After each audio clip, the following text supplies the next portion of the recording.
أتهزأ مني أن سمنت وأن ترى علي هزال الحق والحق جاهد. أفرق جسمي في جسوم كثيرة وأحسو قراح الماء والماء بارد. والماء بارد والماء بارد.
الخامس ولا نرى أثرا لرجالك ولا للشنفرة. لعله أضلهم في هذه القفار المتناهية. إن كان أضلهم فأين هو الآن؟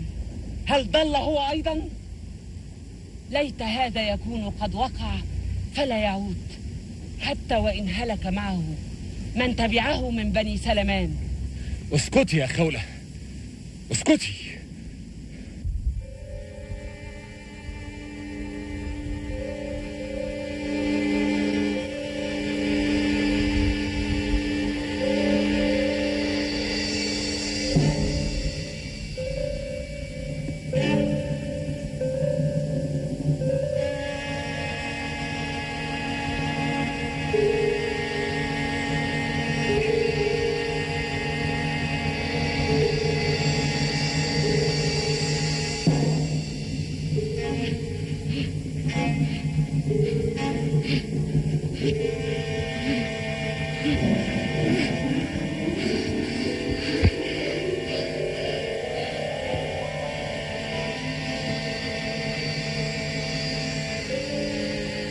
هي النهاية يا بني سلمان، هي النهاية.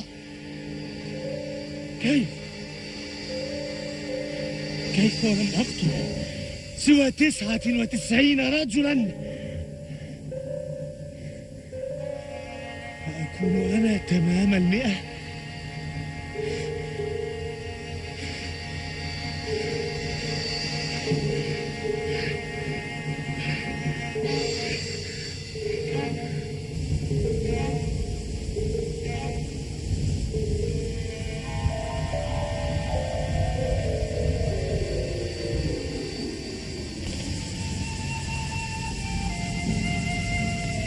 أية ليلة ثقيلة تلك، إن التهاويم المزعجة تتراقص كأشباح أمام عيني، الظلام يشتم على صدري بأكثر مما جثم على الكون،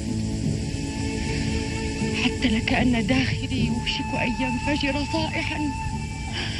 أغيثوني أيها الناس، أغيثوني أيها الناس.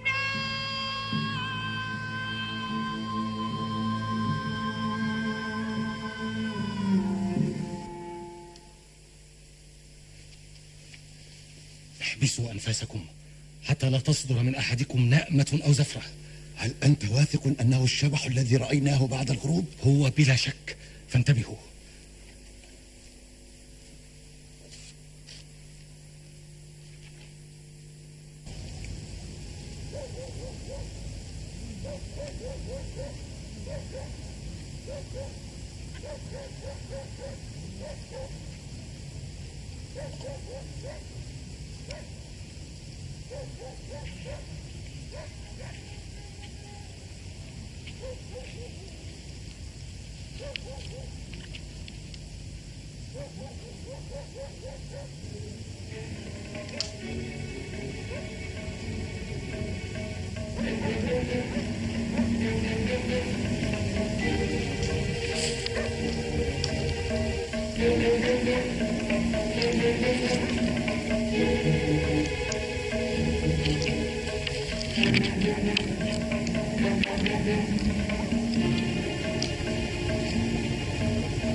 إن كنت شيئا فقد أصبتك.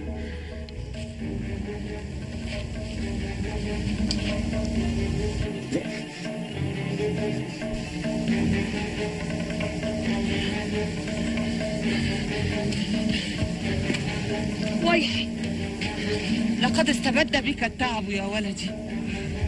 ماء، أريد ماء.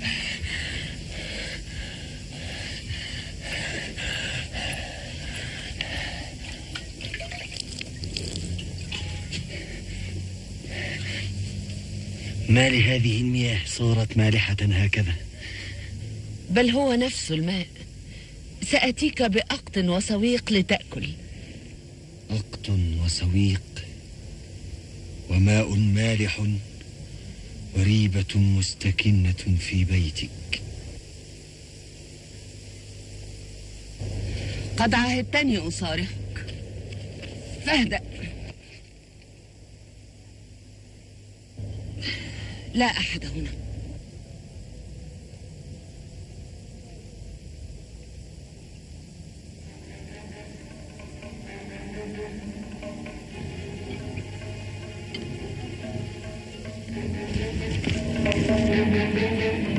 إنه مجهد ولا سلاح معه، لقد أكل وشرب الملح.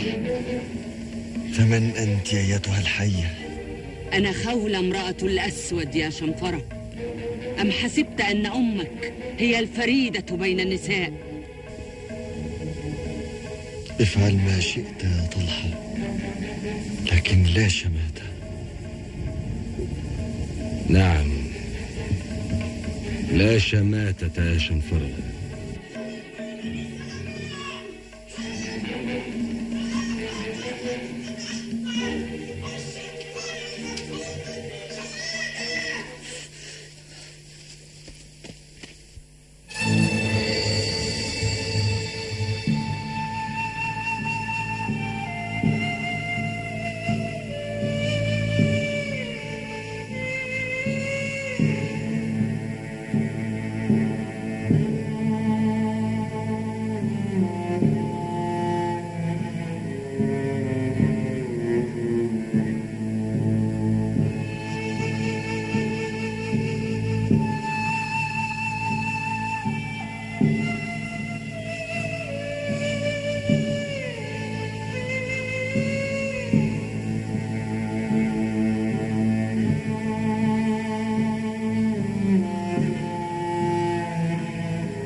السير هذه لأدركته. فمتى رأيته؟ بلغت الماء ماء خولة، فألفيت الدم على الخيمة، ورأيت الإقة المالح والماء الأملح، فعدت مستقصيا الأثر خلفهم، وأنا أرجو أن أدرك طلحة وخازن، فإذا هو أسير معهم.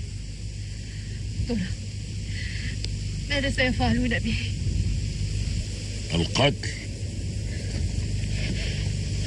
القتل؟ أليس بمقدوركم أن تفعلوا شيئا؟ افعلوا شيئا، أي شيء.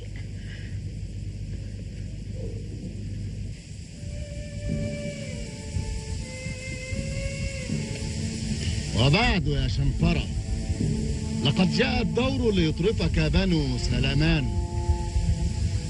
كل قاتل مقتول. إن شئت أن تطرفنا فافعل. حالت القيود دون طريف الفعل، فأنشدنا. إنما النشيد على المصرة وعلى الحزن إذا أرغمت. أنشدنا اللامية التي قلتها في بني أمك. هيا قل: أقيموا بني أمي صدور مطيكم، فإني إلى قوم سواكم لأميل.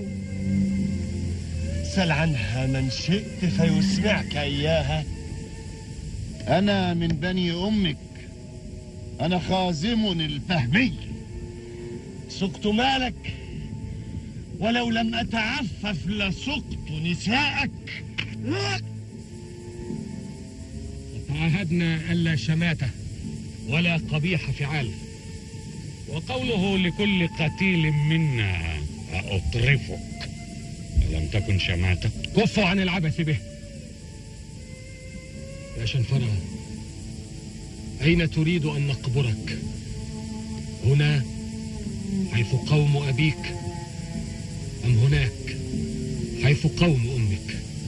نحن لا نقبل لصا حيا كان أو ميتا. فلا تقبروني، إن قبري محرم عليكم، ولكن أبشري أم عامر. أتؤثر أن تأكلك الضباع على أن تدفن؟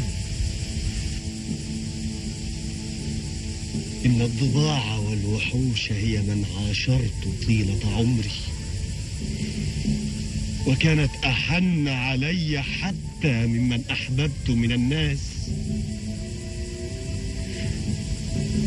وعمن رجوت منهم الحب. دعوني أقتله لكي يقال عنه قتلته امرأة. لا، بل أنا أقتله. كفى هراء.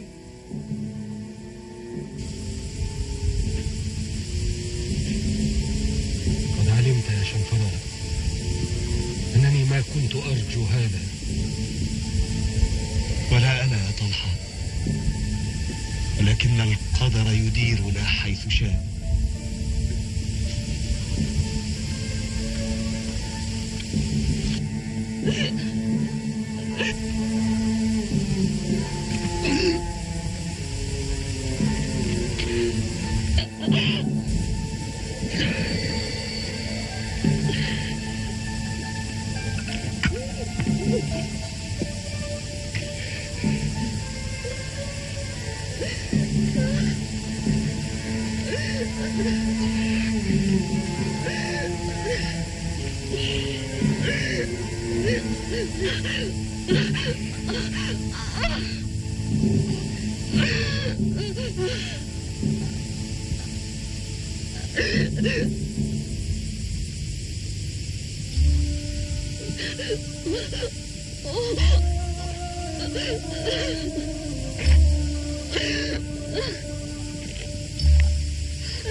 ذهبوا بجسده إلى قمة الجبل فالقوه هناك.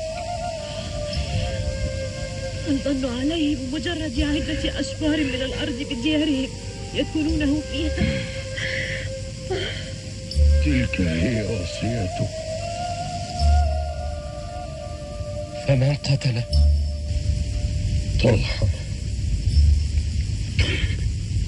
أخي سيد بن جابر.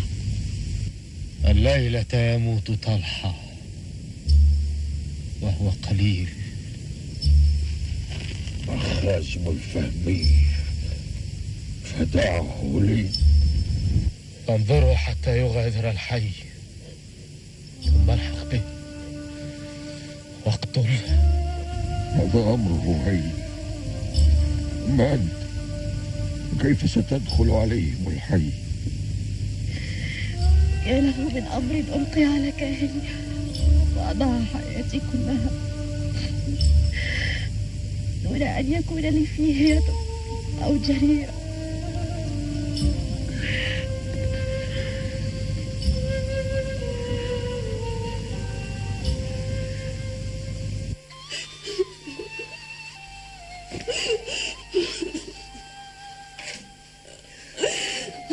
الآن أم يعد لنا مقام في ديار بني سلمان؟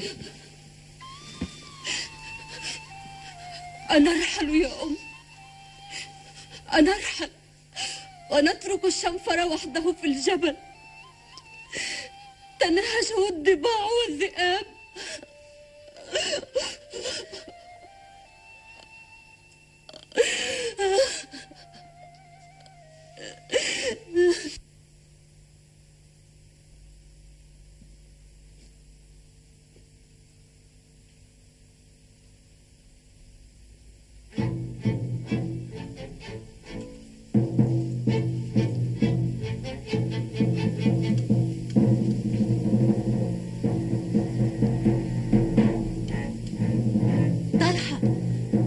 بالبيت يا طلحة؟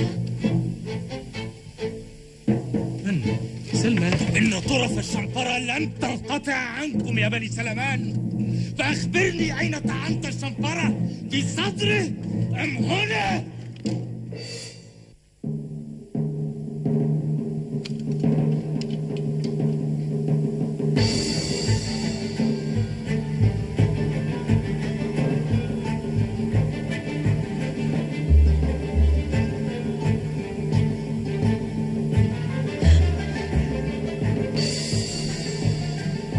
أدركوا طلحة يا بني سلمان، أدركوا طلحة، لقد قتله الشنفرة وأكمل به 100.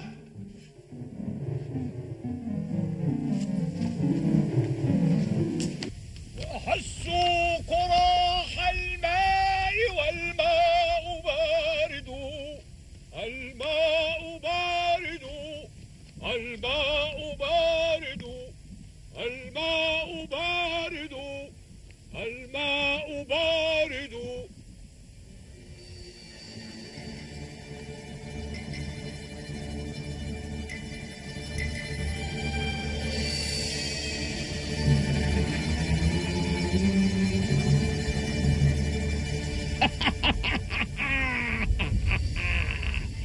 هذا رجل وحيد وهو صيد سهل.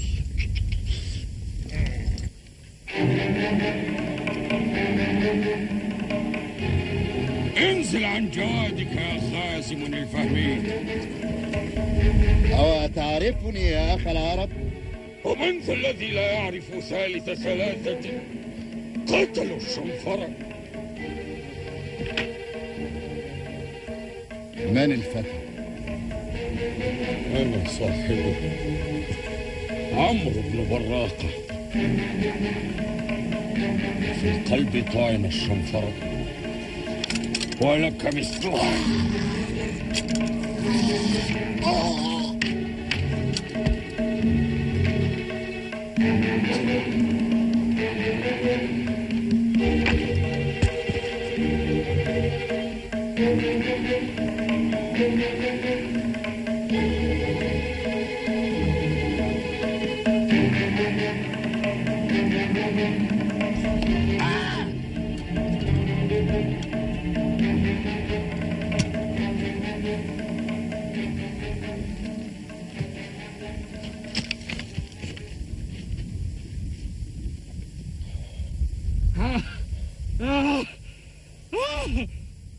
هذا صقر حريمي الهمداني يا ابن براقة.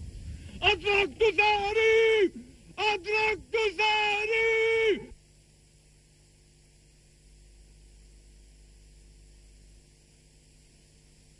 ماذا أصابك يا عين؟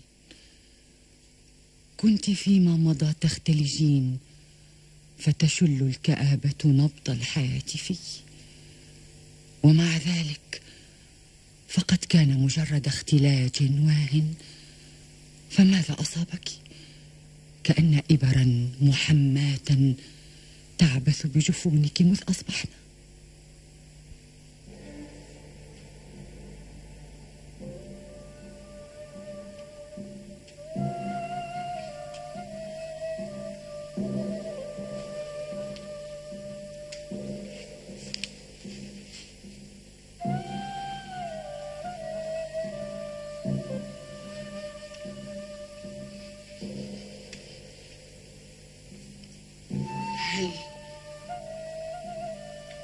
هل أبدى جزعا وهو يساق إلى الموت؟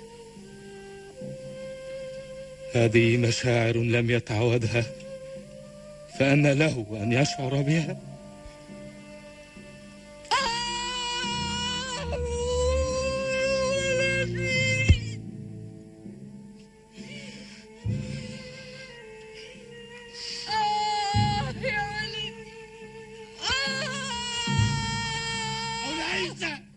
عنيزة، ماذا أصابك؟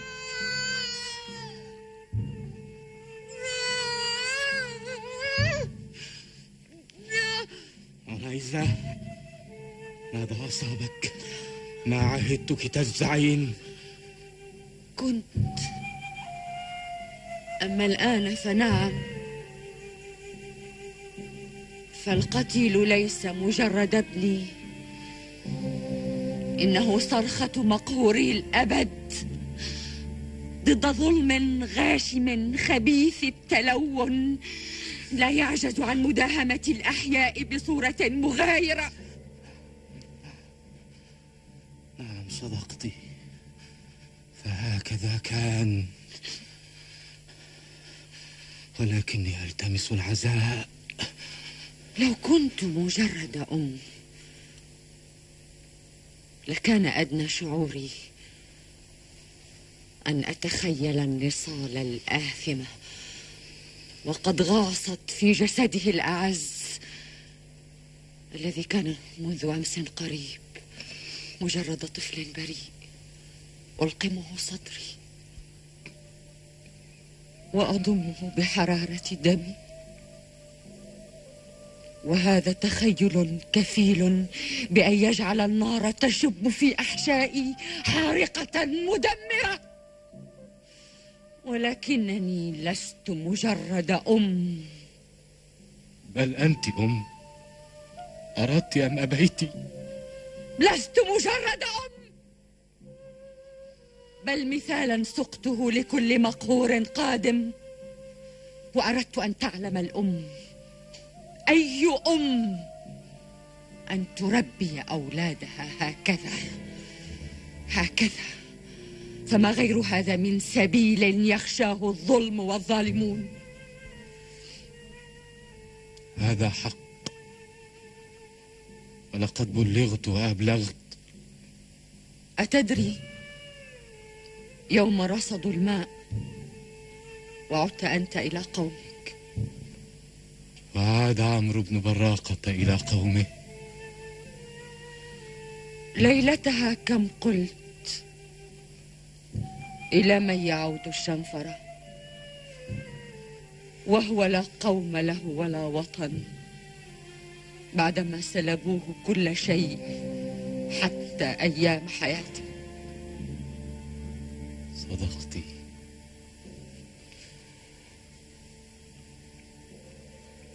فقد حدثني الشنفرة بذلك ليلتها.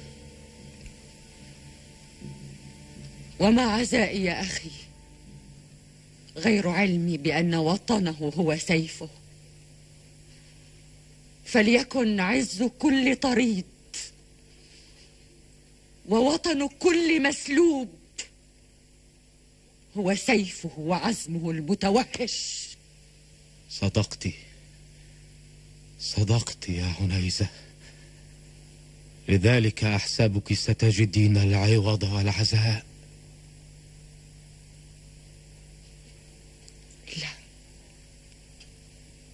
لا عزاء عن الشنفرة، لا عزاء بل حداد الأبد، فقد كان جديرا بأن تحزن عليه الأم، أي أم.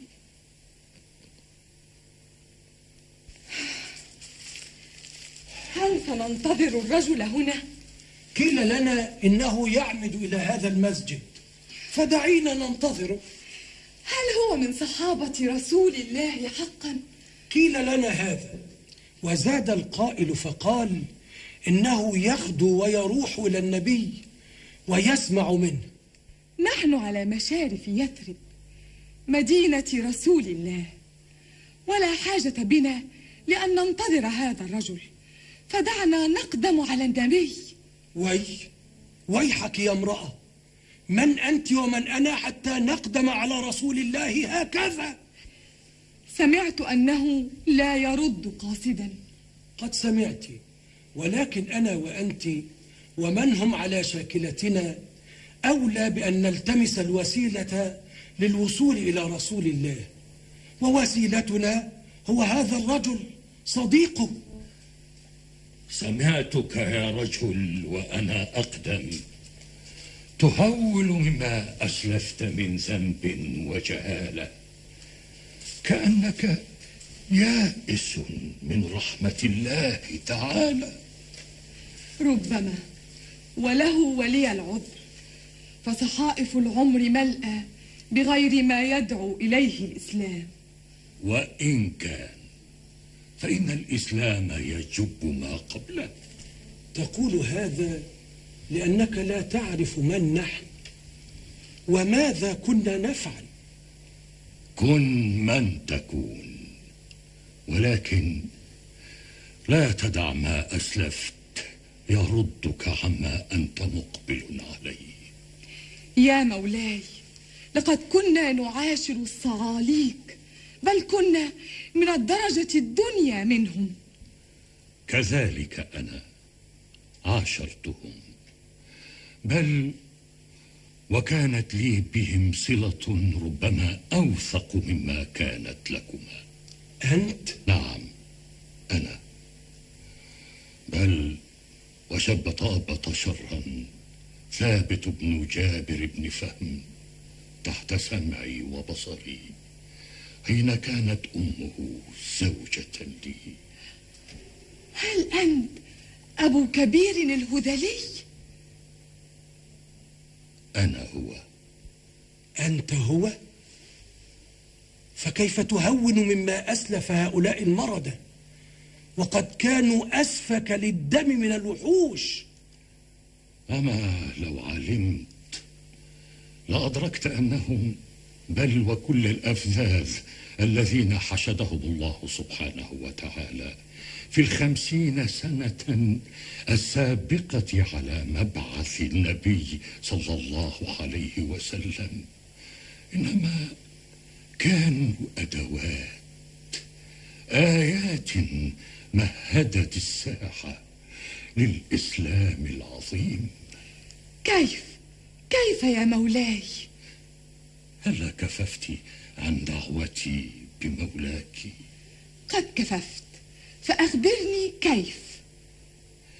إن الشعراء الأفذاذ بما ألهموه من شعر عبقري خالد إنما آتاهم الله هذه الميزة لتكون لهم علامة وليكون لهم رواة تدربت حافظتهم على حفظ ما يقولون. وما ذاك إلا لتكون الثقة في الرواة الذين بهم سيحفظ القرآن ويروى، ثم بعدها لا يختلف اثنان على حرف واحد مما جاء فيه. هذه واحدة. والثانية؟ الثانية أن بعضهم ممن أوتي الشدة والبأس كعنترة مثلا إنما كان آية بارزة. وما وجه هذه الآية؟ إنه كان عبدا أسود أعتق نفسه قسرا وتساوى بالأحرار من قومه إن لم يكن فاقهم، وما ذاك إلا لإظهار مصداقية النبي الصادق المصدوق حين يقول: لا فضل لأبيض على أسود إلا بالتقوى، والناس سواسية كأسنان المشط. هذه الثانية، فما الثالثة؟ الإسراف في القصاص، فرجل كالشنفرة قتل 99 رجلا في ثأره. ووجه هذه الآية أن يرضى الناس بالقصاص كما شرعه الله، النفس بالنفس، وتفصيلها الحر بالحر والعبد بالعبد والجروح قصاص. هذا حق وحق الحق، فهل بقي من الخير شيء؟ نعم. إذن فزدنا. كم كان يذهب الصعاليق في غاراتهم من المال المغار عليه؟ بمعظمه أو ربما به كله. ما كان ذلك إلا ليرضى الناس بما حدده شرع الله من نصاب الزكاة، وقد طابت به نفوس الناس لأنه حماهم من السطو والإغارة، بل وقطع السبيل على الذين يبغون في الأرض بغير حق. يا لرحمة الله، لقد مهد الساحة بحق حين أظهر قبح الجاهلية بما سن وشرع، وما ذاك إلا ليرى الناس أنه لا نجاة إلا بالإسلام. نعم نعم، وقد شهدنا وتدبرنا، فاحمدوا الله على نعمة الإسلام. هيا بنا لنذهب لملاقاة النبي صلى الله عليه وسلم.